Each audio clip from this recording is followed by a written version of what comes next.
Bonjour à tous et bienvenue sur notre chaîne YouTube, la chaîne de Ligne Droite. Je vous invite à vous abonner à cette chaîne, à aimer, à partager, à commenter ces vidéos. C'est très important pour notre référencement et c'est une manière de nous soutenir. Merci à vous tous. Et on va manger des salades d'été avec Julien Alano, chef au Clair de la Plume à Grignan.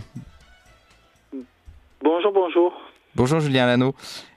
Comment allez-vous ? Très bien. Et vous, merci de vous lever si tôt pour être dans notre émission. On sait que les chefs cuisiniers sont très pris. Et on va revenir tout d'abord, avant de parler de salade d'été, de votre parcours. Quel est votre parcours ? Comment on arrive à être chef cuisinier ? Bon, écoutez, c'est quelque chose d'assez classique, c'est-à-dire l'école hôtelière, et puis après on évolue dans le temps, au fur et à mesure du parcours qu'on a envie d'entreprendre. Donc voilà, il y en a qui vont plus vite que d'autres qui... En tout cas, voilà, je suis où je suis aujourd'hui parce que j'y suis bien et surtout très bien ancré dans mon très joli territoire. Et comment vous avez eu envie de devenir chef cuisinier ? Alors, ça c'est une histoire un petit peu dramatique puisque mon papa était cuisinier. Il est mort, j'avais 3 ans. Et ma grand-mère, ma maman ont cultivé son souvenir au travers des photos. Et comme on est une famille de gourmands, j'ai toujours vécu de très bons moments à table. Et au tout début de ma carrière, j'ai effectivement travaillé avec la volonté de continuer l'œuvre de mon père pour pouvoir aujourd'hui écrire ma propre histoire de cuisinier. Et donc, est-ce que vous pouvez nous présenter votre restaurant aujourd'hui ? On rappelle, ça s'appelle Au Clair de la Plume à Grignan. Exactement. Donc c'est une table de chef à Grignan. On est en plein cœur de la Drôme provençale. En ce moment, voilà, il y a les lavandes qui commencent à devenir violines. Un restaurant qui est éco-responsable, dans lequel on prend soin d'être le plus vertueux possible dans le choix des produits, dans la manière dont on va les apprêter, pour on va dire magnifier nos ressources en étant le plus judicieux possible, en étant le plus raisonnable possible dans notre manière de consommer. Et donc, qu'est-ce que vous avez à votre carte en ce moment ?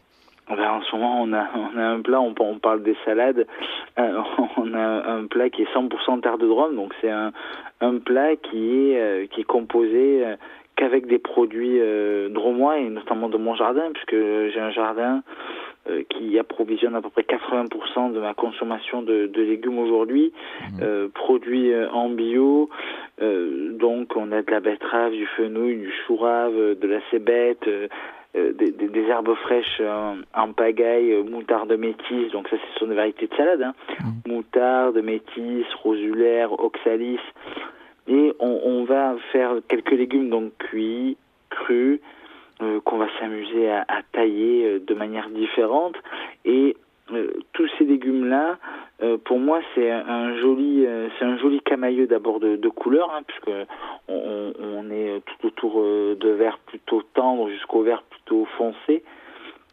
Et ce camailleux de printemps, là, alors on n'est pas encore tout à fait dans la période estivale pour moi, enfin pas à Grignan en tout cas, où on va venir ensuite amener des condiments pour relever un petit peu tous ces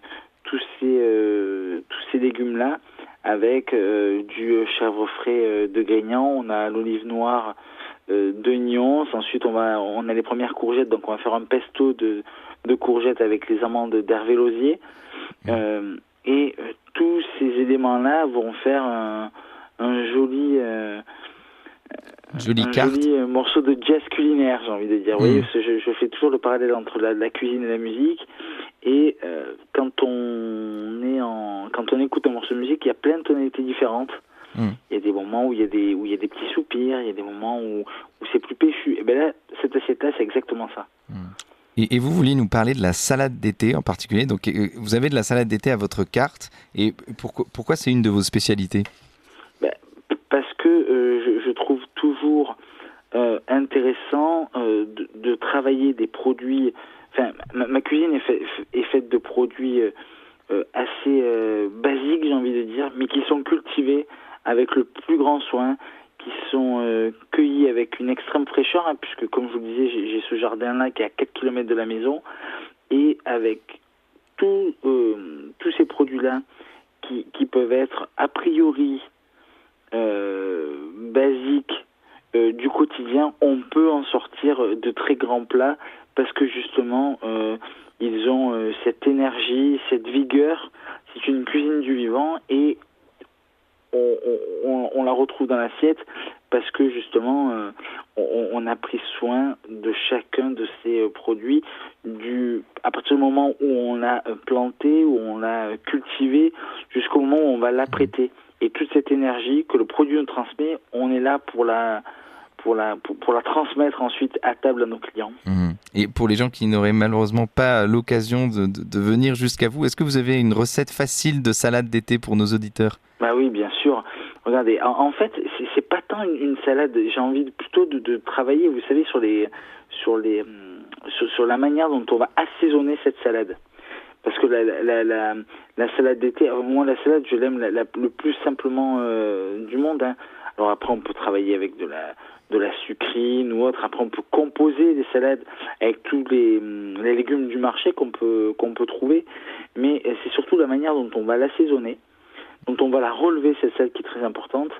Et là, dernièrement, vous savez, quelquefois on peut trouver des fraises sur le marché qui sont soit déclassées, soit un petit peu gâtées. Je vous invite à acheter ces fraises.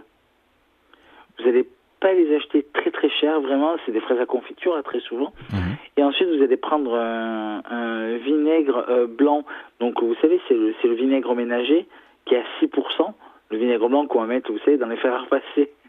C'est pas très glamour dit comme ça, mais qui va nous permettre d'enlever le tartre ou le calcaire. Donc là, vous prenez ce vinaigre, vous le sucrez à 125 grammes au litre de vinaigre, et vous allez verser ça sur ce vinaigre-là sur des fraises et un bocal hermétique, et vous allez le garder comme ça pendant 3 semaines, un mois, à l'abri de la lumière, et vous allez avoir un vinaigre au bout de 3 semaines aromatisé aux fraises, absolument incroyable. D'accord.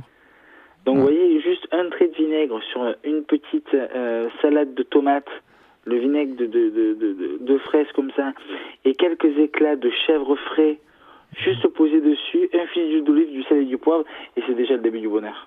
Et ben écoutez, on va essayer d'acquérir ce bonheur avec cette salade. Merci beaucoup. On rappelle donc que vous êtes le chef de Au clair de la plume à Grignan, Julien Alano. Merci pour cette recette. Vous appréciez cette émission ? Alors aidez Radio Courtoisie à en produire d'autres, en indépendance totale.